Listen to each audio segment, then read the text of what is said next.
Welcome to the Hot Read, brought to you by ML Rose. 7 great locations all across Middle Tennessee, soon to be 8. That is James Foster. I am Braden Gall. James, happy Thanksgiving to you and the family. Hope you guys had a good one. How are you?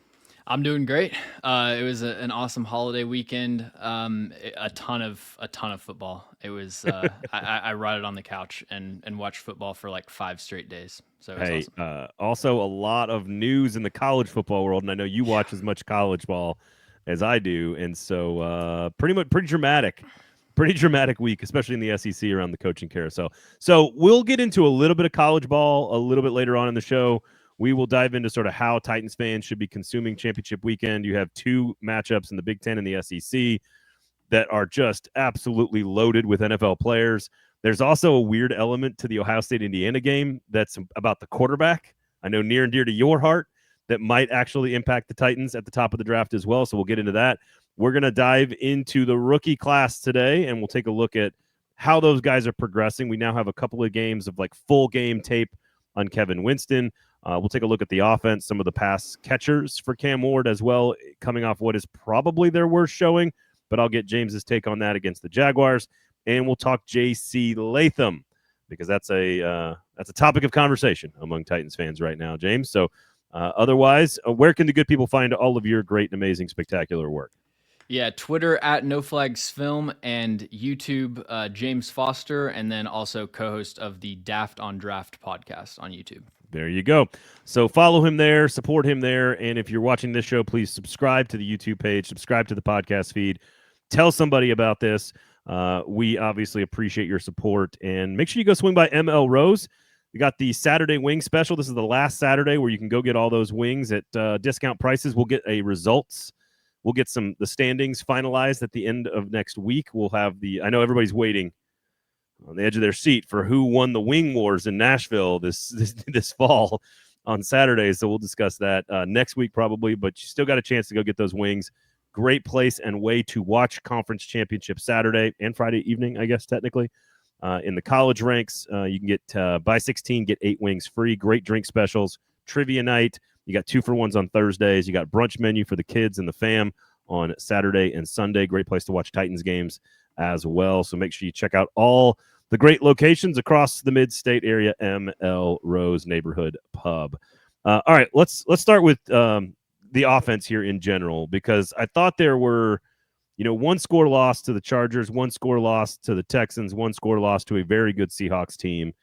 The offense felt like it played one of its cleaner games in theory against the Seahawks, albeit, they kind of like the Colts, they were kind of out of it starting the second half. And if you want to call that progress or moral victories or whatever you want to call it, like I don't know how you would frame that, but I feel like that's an okay way to talk about a really, really bad football team that has very little positive to talk about. I think that's a good way to call it. Anything they gained in those 3 weeks, though, James, felt like they gave it all back against the Jaguars. Is that how you saw that game? It felt very lifeless on both sides of the ball outside of the first drive for the Titans offense. A lot of rookies there we're going to talk about here. How did you come away from the Jacksonville game with the Titans offense? Well, this team is certainly not above moral victories. I'll say that they got to take the victories in whatever form they can get them.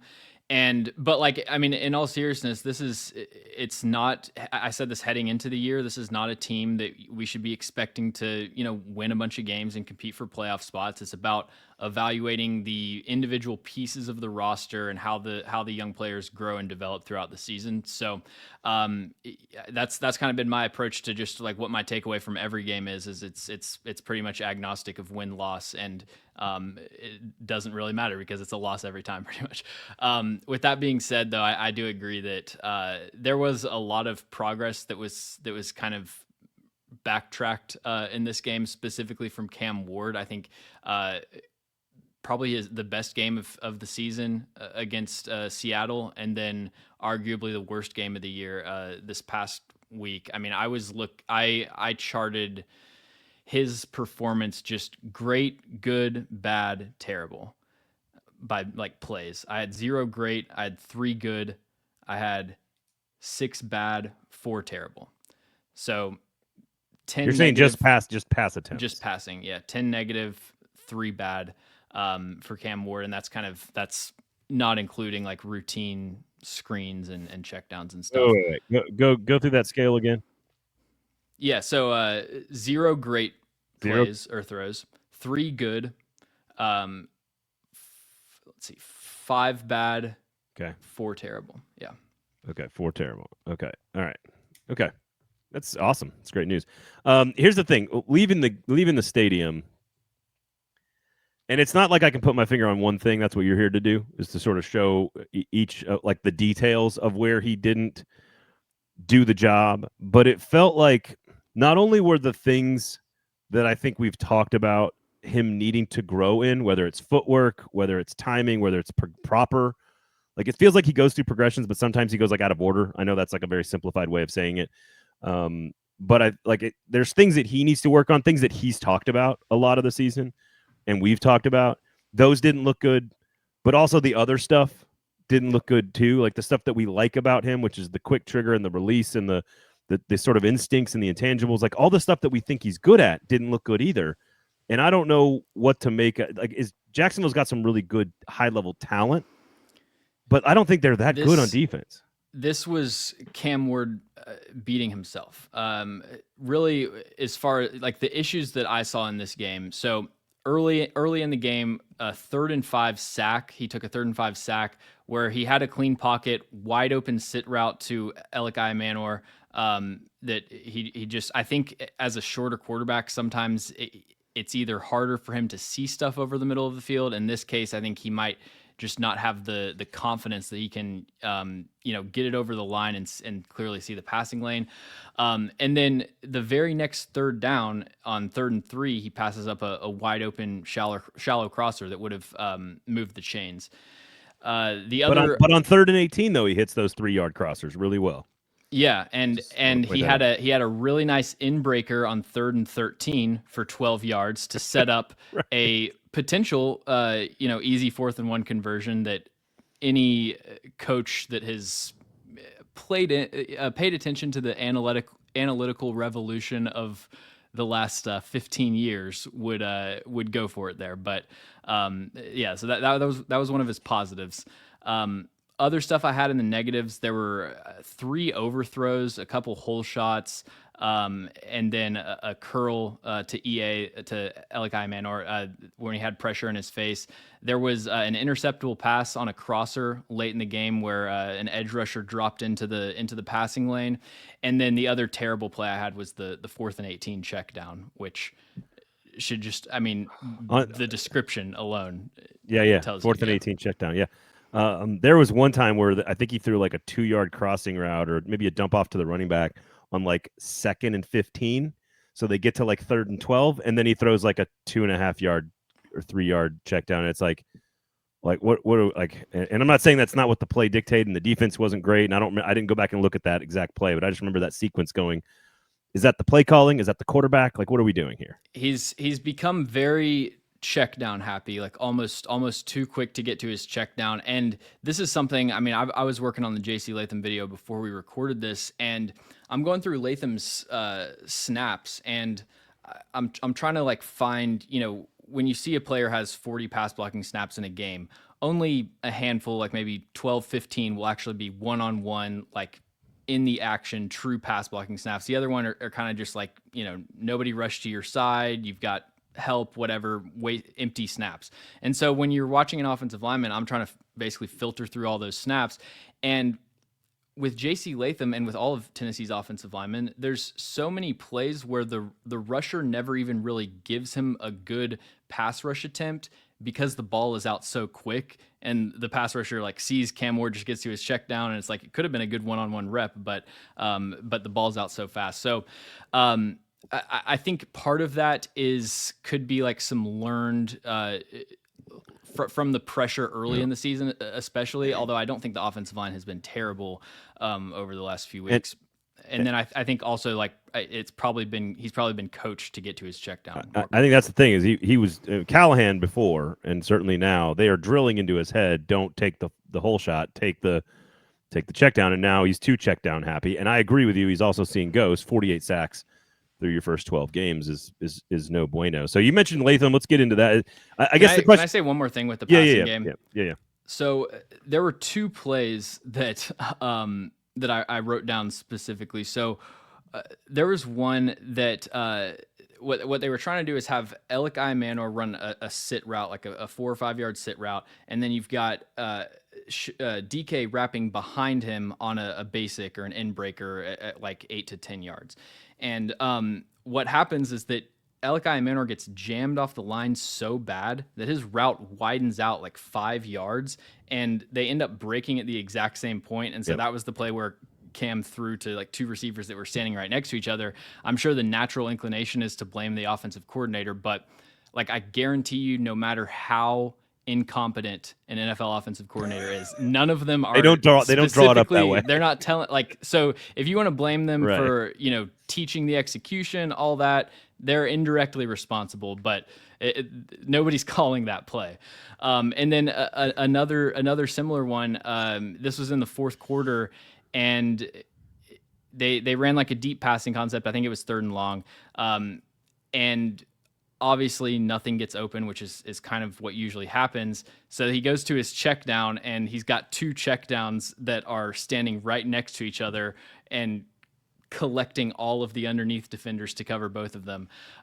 So that to me just speaks to the overall dysfunction. The first play that I was describing is really more of an individual technique where it's like Alec Imanor just needing to be able to beat press. Yeah. But there's an overall just lack of crispness and efficiency that kind of permeates through the entire offense. It wasn't good, James.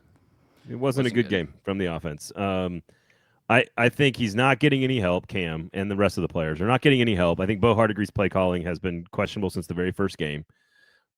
He gets into a rhythm, and then he goes to some trick plays or a jet sweep, or a lot of it's ill-timed. Some of it, every now and then it works, and so I get why he's trying it, but like it's not. I don't think he's getting much help there. They're certainly not, putting him in a position to find high-level success. The receiving talent's not great, and it's not getting better. And that happened to be one of their, DK fumbles on the most dependable player of the rookie class and of the playmakers. Even he had a major mistake on special teams. So that 2-play sequence is kind of emblematic of Tennessee's season, where I think it was 3rd and 6 or 3rd and 3. Cam sails a hole shot to Imanor. Very next play comes back to him, gives him an accurate quick slant, and Imanor drops it. Yep. So that's kind of like what Tennessee's passing game has been, is just like a flip a coin of whose fault it is on every play. If it's not A, it's B, and if it's not B, it's C. Here's the thing I was building towards. Like, I don't think he's getting much help from the coaching staff or a supporting cast. And the offensive line, to your point, it's not been as bad as people think, but it's still not been great. He did have another fumble, which I believe is his 10th or 9th fumble of the season, 6th lost, I believe, or did they recover? They might have recovered it. Yeah, they recovered. The question I kind of have is complicated, because I left the game for the first time in 12 games with questions about Cam's long-term prognostic, like long-term potential for success in the NFL. I'm also trying really hard to not have confirmation bias around my own opinions about the draft pick, meaning I see all the talent, I see all the skill, I also see a lot of questions and concerns, but the Titans took him, and so now we need to be accurate and honest about how we evaluate him and try not to go back to our previous opinions. What I'm trying to ask is, how has your opinion of your grade of him, the prospect, changed through just 12 games, knowing full well that like he deserves 3 seasons or whatever to be truly evaluated? Right. Did you go up with a few games and then come back down? Are you right where you were? Are you ahead? Are you behind? What kind of walk me through how you would gauge your evaluation of him based on sort of, I'm not trying to relive the draft here, but that's what I'm trying to figure out where he's at with you. So somebody actually asked me this exact question on Twitter. And so I have a specific answer. My grade for him as a prospect was a 6.65, which means nothing to anyone, but it's a late first round grade. He was ranked 12th overall in the class. So that was lower on him than consensus for sure.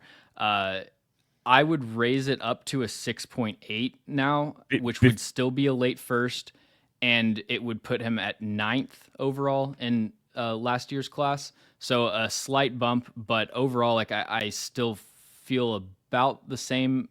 Just like my general feel is about the same, which is that I think he has a chance to be a quality starter, but there's definitely a bust outcome for sure.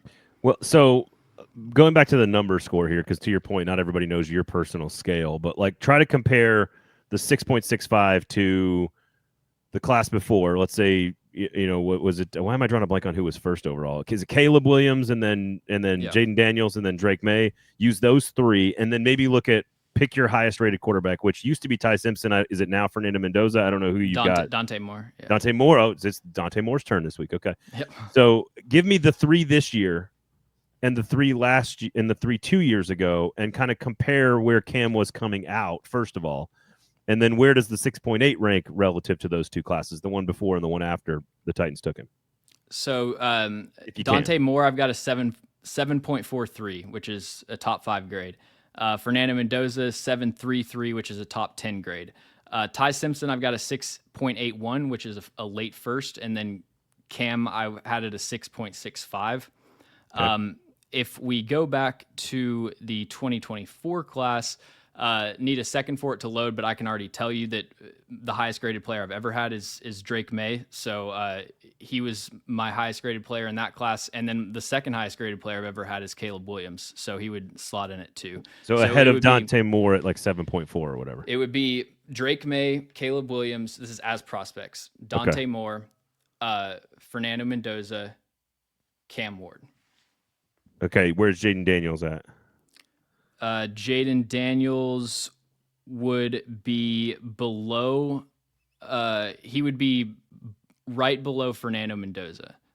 So a 7.22. I had him ranked 6th overall, and that would be a grade that I would probably bump up to like a 7.3 something. So so just so I want to make sure we're kind of, this is audio. There's audio and video, and I get all. So Drake May, I'm assuming, is somewhere near 8. I guess 7.6. Yeah, 7.6 is about as high as I'll go because 8 is generational. So Drake May 7.6. Caleb Williams is a 7.5. 7.58. 7.5. Let's just, for the sake of this, 7.4 for Dante Moore. 7.3 for Mendoza. I'm doing it simplicity. Yeah. 7.2 for Jaden Daniels. 7.2 for Daniels. A 6.8 for Cam Ward and Ty Simpson. Okay. Which is also. And then so the other quarterbacks in that class, Bo Nix was a 6.6, Bo Nix and JJ McCarthy were both 6.6s. So the 6.6 grade is kind of like, it's also what I had on Will Levis. It's like, could go either way. Yeah. But what we're saying here is at his best as a prospect, he is the 6th or 7th best prospect in the last 3 classes of quarterbacks. In my opinion, yeah. Of quarterbacks. I don't think your opinion was out of line with most opinions. I mean, I think most opinions are roughly he wasn't the best in the class before, and he's not going to be the best in the class after. He's the best right now. I think that's generally the way we look at it. And you're saying he has gotten only marginally better if you were grading him today from a 6.65, which is Bo Nix territory and JJ McCarthy territory, to a 6.8. Now, tell me why, and I know we're a little bit deeper into this than we expected to be, but like, tell me why you've added that, whatever that is, 0.2 of a point, basically. So kind of the way that the calculation I'm making in my head is I think that Cam Ward as a prospect really started to show significant growth with anticipation over the middle of the field in his last like 2 to 3 games. And that was a development that I saw and actually like raised my grade because of it, because it was such a positive development. And that has continued in the NFL. And so with more verification, I would add some value there. And then the accuracy so the deep accuracy was a concern that's already factored in. It's been about what I expected, but the short accuracy I think has also been worse than I expected. So that kind of cancels it out a little bit. Yeah, the short accuracy, especially when he's rushing and the footwork on the slants and the hitches and stuff like that, and the bubble screens, like the pocket presence. So for me, that was probably one of my biggest disagreements with like consensus is I would hear people talk about Cam Ward's elite pocket presence, which I didn't see on his Miami tape. So that's probably the biggest source of me being lower on him than consensus, but that's already like baked into my original grade, and so it's about what I've expected it to be. Yeah, I mean, I think the things not to relive the draft. I'm not trying to do that here, but like now that we're here, like it was, he would extend plays so long. You're like, that's not going to work in the NFL, man. Like you can't do that. And the down the field, especially outside the hash accuracy, the hero ball, like it's all the things, like all the things I liked about him, I still like about him, and all the things I didn't like about him as a prospect, I still think there are questions. So the other thing I will say though is that the hero ball and turnovers and turnover worthy plays, or at least interceptions, I'll say interceptions. He's done a good job. He's been better than I expected as far as, toning down the reckless decisions. So I think that's been a positive development. But then, on the same note, like fumbles, that's been a bigger problem than I foresaw. So yeah. Okay. Let's take a look at. We're going to look at J.C. Latham, then we're going to look at the rookies. We'll come back to the offense in terms of DK Helm and those guys. But I want you to talk through J.C. Latham, who is catching a lot of heat. There's been some very noticeable mistakes from him the last couple of weeks. Are you seeing whole cloth regression from J.C. Latham? Are we seeing positive growth over the last 5-6 weeks when he's healthy? We're going to have a full video breaking this all down on the YouTube page at 440. So please subscribe and check that out. It's going to be up sometime this week. So make sure you do that. But I don't want you to give all of it away. But go ahead and tell me what you've seen, because I think he caught a lot of heat from maybe a couple of singularly awful reps in the Jacksonville game. That's kind of been J.C. Latham's thing this year, is that he has like one or two just awful plays a game that poison. I don't think poison's the right word. I think taints inflate, taint the way that people like view his performance. It's a lot of games where like he has one play that goes viral on Twitter, and then I see like just the sky. I mean, I get friends like texting me because they know I'm the Titans guy. Like, how are we going to survive having J.C. Latham as right tackle? Like, so that's kind of how I just like, see how what the fan base is viewing. And when I watch J.C. Latham's tape after these games, I think it's been really solid snap to snap. In pass pro especially, I would say that he is probably, I still would stand by what I said in the draft, which is that he's best long-term at guard. But I think the pass pro tape, especially the last 4 to 5 weeks, it has been extremely clean. The one thing that just has to be fixed is the penalties, and I have no justification for that. So I think what do you think overall people are overreacting, or do you think they're reacting? Oh, absolutely. Okay. Oh my God, it's one of the biggest overreactions I've ever seen, and like this is. So I liked J.C. Latham as a prospect, just to be completely upfront. So like I understand why somebody who has followed my draft analysis would be like, oh, he's just trying to argue that the player he liked is good, and like he can't come off his prior take. I will say, hand up, I missed on the J.C. Latham evaluation because I had him graded as a borderline blue chip prospect, and he has not been that. And I don't think that. Me too. I think it's possible that he could be a Pro Bowler, but I don't think that's the most realistic outcome. I think I would say like above average starting tackle is probably what I see him as. So I'm willing to say that I missed, but I think that it's a combination of I don't think people who watch the games on broadcast and then don't watch tape, I don't think there's a great understanding of tackle's responsibility in pass pro, specifically when it comes to set points and like the depth of the pocket. And so there's a lot of pressures and sacks that I think get misattributed to offensive linemen, where like the quarterback takes an excessively deep drop or bails out of the pocket into pressure. And then you see on the broadcast, the offensive lineman, like just the closest guy standing there is, J.C. Latham or Dan Moore. And then it's like, people assume that they're these massive problems. I watched back all of Cam Ward's sacks. A lot of them are clean pockets. He also has the tendency to take that. He drops, he looks, and if he doesn't see it immediately, it's almost like he takes a second drop, like a mini drop sometimes after that. And that can certainly create a pathway for a rusher who's already coming around the outside. I'll be honest too. Like I missed on Latham. I did not have him at 1 or 2. I had alt number 1. I had Fuaga at 2. I didn't either. I had Fuaga at number 2, but I had Latham at 3. So like again, I thought he was a top 10 player Remember, there was a great Yeah. tackle class in the middle of the first round that year. So, I mean, again, I'm okay saying, like, hey, I'm wrong about him. I think PK's theory on this, and we talked about this on Monday's show, PK's theory on this is the thing that we all missed was sort of the killer instinct, which generally speaking, when you see a player, especially an offensive lineman, drive and finish blocks through whistles, which is one of the things you're looking for in high school recruiting. We didn't necessarily see all that at Alabama, but we didn't see a problem with it either.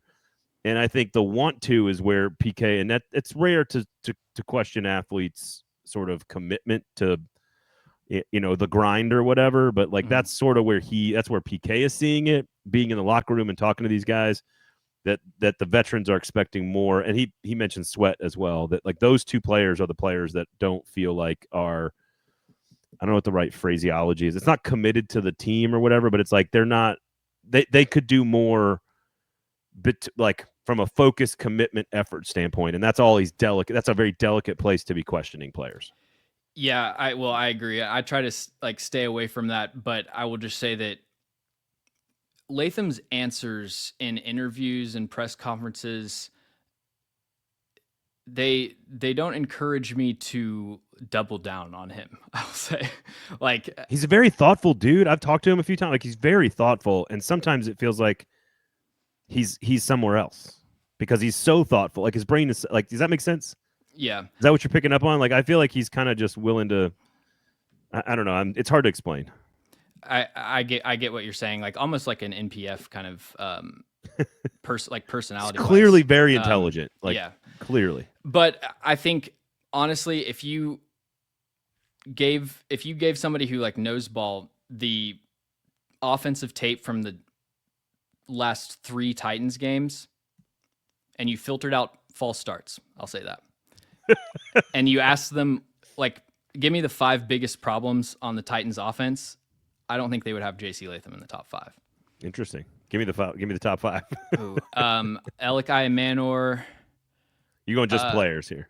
Yeah, Elikai Manor, Tony Pollard, Kevin Zeitler. Zeitler is very inconsistent game to game. He would be probably I would say Dan Moore would be 3rd. Probably Zeitler would be 4th. Quarterback? You get the quarterback center or Cam Ward. Yeah, okay. Cam Ward, depending on which games you gave him. Right, exactly. Okay, all right. Well, that's good context. And again, you'll have a full breakdown of all of this and why you've seen that. Don't take my word for it. There you go. Well, take his word for it, and then take his real word for it with the film. That'll be on 440 Sports whenever you're listening to this. Make sure you check it out. It's probably up already, so make sure you check that out. All right, let's go through the rookie class here, and let's talk through some of the offensive pass catchers first. DK and Helm and Io Manor. You just mentioned Io Manor might be the biggest concern on the offense right now. What have you seen from the rookie class now, 12 games in, at least over the last month and a half or so, in terms of development and growth? I remember evaluating Io Manor as a prospect and not being overly impressed with his speed and explosiveness. But then sometimes you would see like flash plays where it's like, oh wow, he actually can turn on the jets, and then he tested really well. And so then I go back to my notes, and it's like he doesn't really play fast, but I think he is technically a good athlete.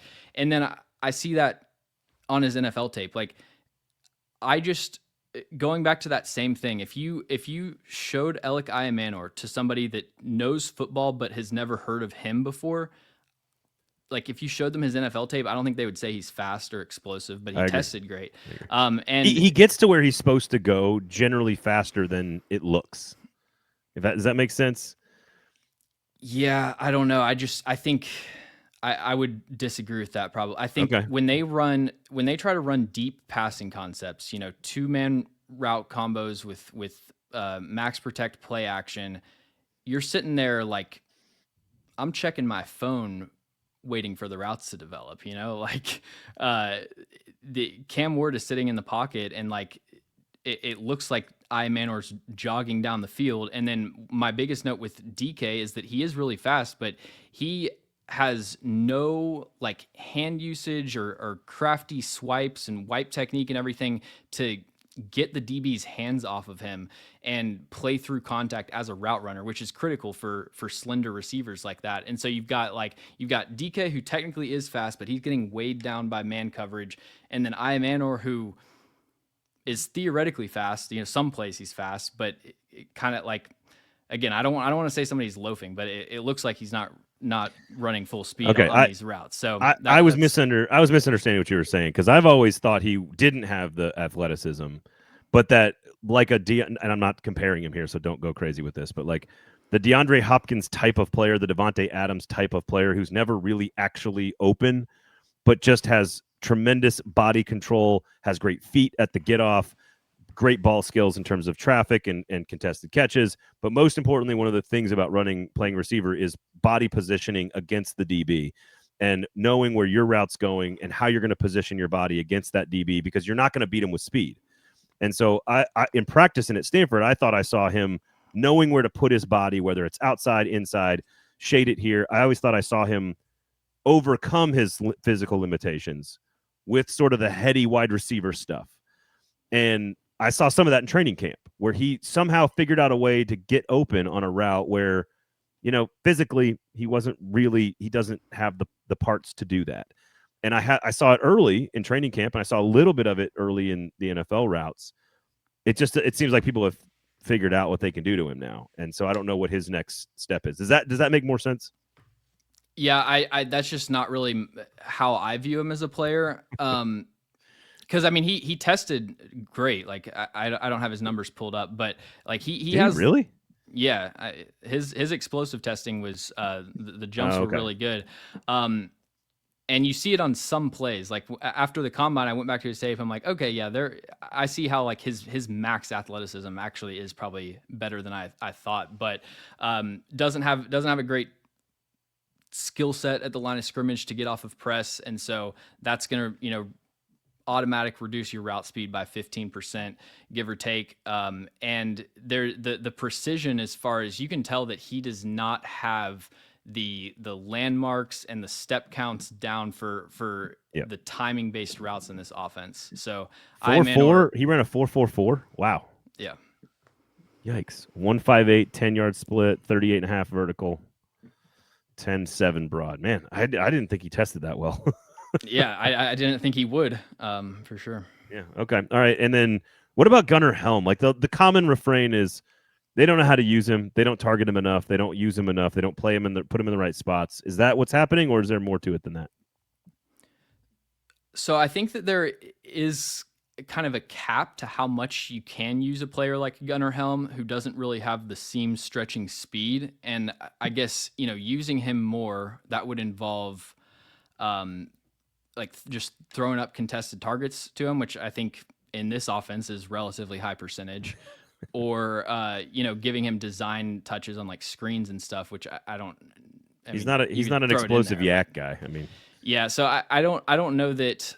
I think he's been one of the most impressive rookies for sure, and I wouldn't be opposed to like upping his role in the offense, but I don't know that there's a ton like left on the field with that.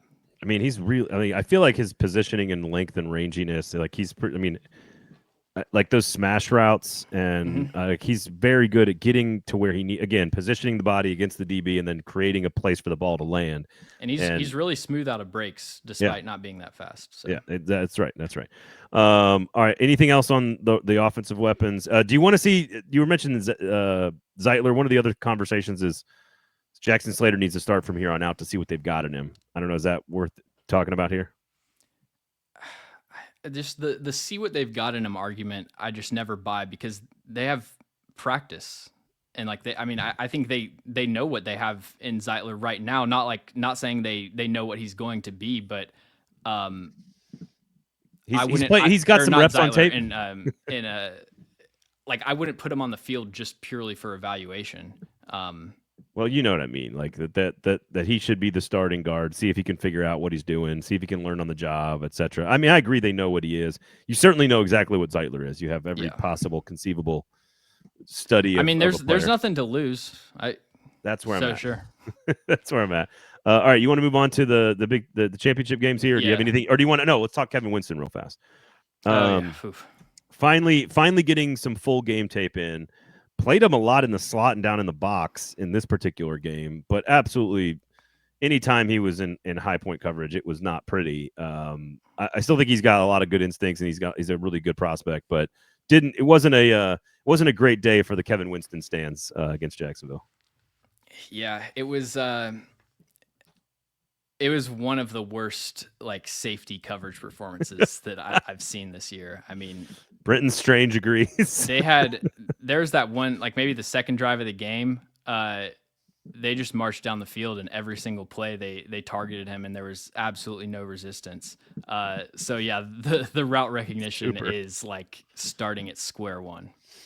All right, what have you seen from him then? Outside of bad coverage, fitting the run, outstanding. Like he's very similar to Cedric Gray, just like archetype of player where if we're talking run support, it's all positive, but in coverage, I think it's going to be like a check back next year and see if he's figured out the coverage instincts. But I mean, it could improve.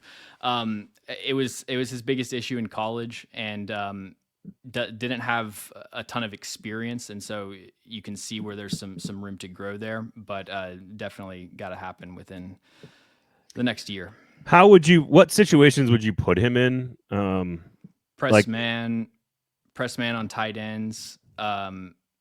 I would have him like start out in too high and then have him play what's called poach technique, which is where the weak side safety, so the safety on the side with fewer offensive receivers, he's going to rob, in breaking routes from the strong side. So that where like he's got to read 3 routes, see which one is breaking inside, and then run through a. You want him playing on his. You want him playing on his front foot, not his back foot.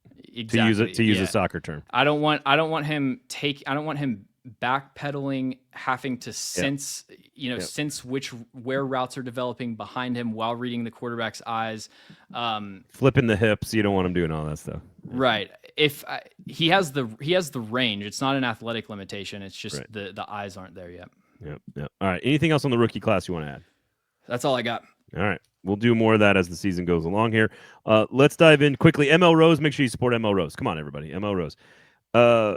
Looking at this, certainly Indy. Like, here's my first takeaway: is Ohio State defensive players versus Fernando Mendoza and some Indiana offensive weapons. That's just if you're a scout, and if you're a Titans fan, like you've got lots of options there on the Ohio State defense that you should legitimately be interested in, both in the first round but also later. And you want Fernando Mendoza to show out very well in this game so that he is established potentially. Yeah. Or Dante Moore, whoever it is, you want them to be established as worth being 1, 2, and 3. You want the quarterbacks to be worth 1, 2, and 3 because then you can lose a couple games, win a couple games, and you can trade out and still find value to give up on the quarterback. Is that where people should start this? I know you're watching Indiana, you specifically. But we'll get to Bama and Georgia in a second. But that feels like the top priority, for Titans fans this weekend? I would agree. I think, outside of just a truly train wreck, like nightmare performance, I don't know how far Moore and Mendoza's grades can really drop. Like, I don't see other quarterbacks overtaking them. And the need is still going to be there. So I think, either of them could have a bad game and still get drafted well, but obviously it helps for them to perform well, and the better they perform, the more motivated teams are going to be to trade up. So maybe that's the difference between like, hey, we're not willing to give you this 3rd rounder, but we'll give you the 2nd. Like, so definitely looking for that. I think other players in the Ohio State Indiana game. For Indiana, the main 2 that I would say are Omar Cooper Jr., the slot receiver, and D'Angelo Pons, the corner. Pons is undersized but extremely skilled, fluid mirroring and man coverage. Both of those guys I have mid-3rd round grades on. And then Ohio State, it's like, the defense. And then which position do you want? Right. Do you want an off-ball linebacker? Do you want an edge rusher? Do you want another edge rusher? Do you want a defensive lineman? What about a safety? How about 2 mid-round corners that could be depth pieces? Like you mentioned, Cooper and Surratt on Indiana, they're going to be going up against 2 corners that are very interesting. Igmanosin and then Jermaine Matthews. Jr. those are guys that could be top 100 players, top 150 players. They're not high-level draft picks, but they're guys that could be of note. So there's matchups everywhere. And I assume they're going to are they going to put Pons on Tate? Is that what they're going to do? Pons usually plays sides of the one field. Side, yeah. But yeah, he had some one-on-ones, had a pass breakup on Jeremiah Smith last year. But yeah, it'll be a good matchup, like to see Pons against receivers of those size. The other Ohio State defender I would mention is Kenyatta Jackson Jr., who has really upped his level of play over the last few weeks. I would like to see him go back to school, and then I think he has a chance to establish himself as a top 40 pick because he's got the traits. If he declares this year, he'll be kind of a tough evaluation, like a day 2 pick for sure. But there's some stuff, aspects of his game he's got to clean up. He's very power oriented at this point and needs to develop his hand usage. The consensus big board has him at number 33 right now, which is a fast rise. Okay, well, fast rise in the second half of the season. So, and kids hear that they have a chance to be a first rounder, and really they're more like the 40th or 50th prospect, and a lot of them come out anyway for that. Hey, why not get to the NFL and work on that stuff? And I'm like, college is a pretty fun lifestyle especially if you're getting paid at Ohio State. All right, SEC. I think it's really interesting. Zachariah Branch is kind of developing into a bit of an option. I think mid-round player for Georgia wide receiver, a little undersized, maybe a gadget player, kind of like Jeremy Bernard. But those are two guys that are going to be featured, I think, in this game as the top pass-catching option potentially for both offenses. So keep an eye on those guys. I don't think either of them is a complete receiver enough to be highly graded. I don't know if you agree or not, but I think Bernard's got really good speed. He's actually built a little bit better than I think the smaller players are at his position. So he could be a 4th-round pick who's better than people think. You got lots of defensive players that look. Here's how I would analyze this game. Ohio State has like premier guys at most positions on defense. Wait, Ohio State? Ohio State does. Georgia and Alabama feel like they have a lot of really good players. Yeah. I don't feel like they have any elite players, but I feel like they have really good ones. And so maybe somebody makes some money this weekend in this matchup. Outside of Ty Simpson, I don't have a first-round grade on anyone in this game. I have 4 second-round grades, Georgia linebacker C.J. Allen and Georgia defensive tackle Christian Miller, and then Alabama's Caden Proctor, who nobody wants to hear about, but he's like in the 50s for me, and then Jeremy Bernard, the receiver. So those are you got Proctor really low. Yeah, I would probably just not take him. The good news is the Titans are not in the market for a tackle in the top 50 picks. So that's the good news. I don't think the Titans want to take an Alabama tackle that probably needs to play guard. So, but some 3rd, 4th, 5th round guys that I like. Alabama's safety Bray Hubbard having a really good season. Oscar Delp, the Georgia tight end, doesn't get used very much, whenever they target him, he's effective. He's a really good run blocker. I wouldn't hate the Titans going a really heavy personnel run the football play action direction and loading up on, get a Jackson Hawes type. If you want to get Will Kazmarek out of Ohio State, Ben Sinnott or whatever his name is. Upgrade the run blocking, draft a running back. I think they've got to improve their running game, and everybody is so focused on receiver and pass rush, but I think that if they wanted, it might be easier to get immediate upgrades in the run game through the draft than in the passing game. So the Tennessee Titans should play big, physical, smash mouth football with play action and an elite running game. The Tennessee Titans should do that. It's back. The running game is back. Not for the Titans. Make 13 personnel great again. It's so funny you mentioned Jackson Hawes. I remember sitting with JT and Easton and just sitting there going I freaking love this guy. I love everything about him. I transferred to Georgia Tech so I could play in 12 personnel. What? Who says that out loud? It's fantastic. No, I don't. And here's another thing. Is this a better tight end class than you thought? And I'm not talking about starting Kenyon Sadiq types, Brock Bowers types. I'm saying the Jackson Hawes types. Are there more options in the 4th, 5th round than you think, or is this a bad class? It's a bad class. So I say that, and it's a bad class for those blocking types. I mean, there's a guy out of Houston that I need to watch. I can't remember his name. And then Will Kazmarek, like I said, those are my two favorite like blocking tight ends. Eli Raridan out of Notre Dame is another option, but it's really a lot of glorified slot receivers. Like after Kenyon Sadiq, my top 4 tight ends would all fit that mold. Justin Joly out of NC State, Michael Trigg out of Baylor, Terrence Carter out of Texas Tech, and Eli Stowers out of Vanderbilt. What about the Endries kid out of Texas? I need to catch up on his tape. I saw he had a big week. Oh, that's the guy. Okay. All right. Well, I guess I was looking at that going, maybe maybe last year there was more athleticism and sort of variance in the class. Just because I remember being at the Senior Bowl and people like the coaching staff raving about all the tight ends that were there, but like, yeah, those guys are fired now. So, I mean, I talked to Brian Callahan specifically, and he was like, "Yeah, I like Arroyo, and he was going down the list of all these tight ends, and I was like, okay, maybe this is an interesting tight end class. They ended up taking one of them that I really liked in Helm, but they need another one. All right, so bully ball is back. All right. I think when I say they need to draft like a blocking tight end, I'm talking 5th, 6th round. Yeah. And a guy that's what he does. Craig Stevens, not a versatile everything tight end. Mm-hmm. So okay, all right. Last but not least, of course, is BYU's offensive line versus Texas Tech front seven. Is there anything else worth watching in the Virginia Duke matchup? I know there's a couple defensive players for Duke that are really interesting to watch, but honestly, in the other 2 games, it's really just about Texas Tech's defensive front, in my opinion. Yeah, I don't have any players from Virginia with a grade, but Duke's got the corner Chandler Rivers, who is very undersized but a very good player. And then their tackle, Brian Parker, the second, who will be probably definitely a guard or a center. I've got a late day 2 grade on him, and then day 3 grade on Vincent Anthony Jr., the Duke edge rusher. There you go. Anything else? You got are your Hoosiers going to go up and pull an upset and shock the world and become the number 1 seed in college football? I hope so. It's honestly a pretty low stakes game for like both teams.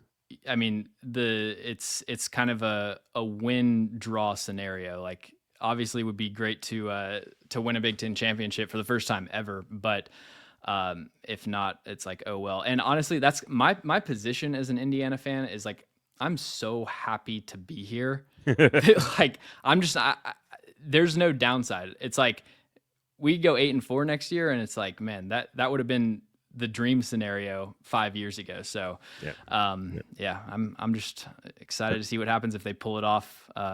Undefeated regular season, Big Ten championship game appearance against number 1 quarterback in New York for a Heisman. What do you got to complain about? we got you're not Vanderbilt.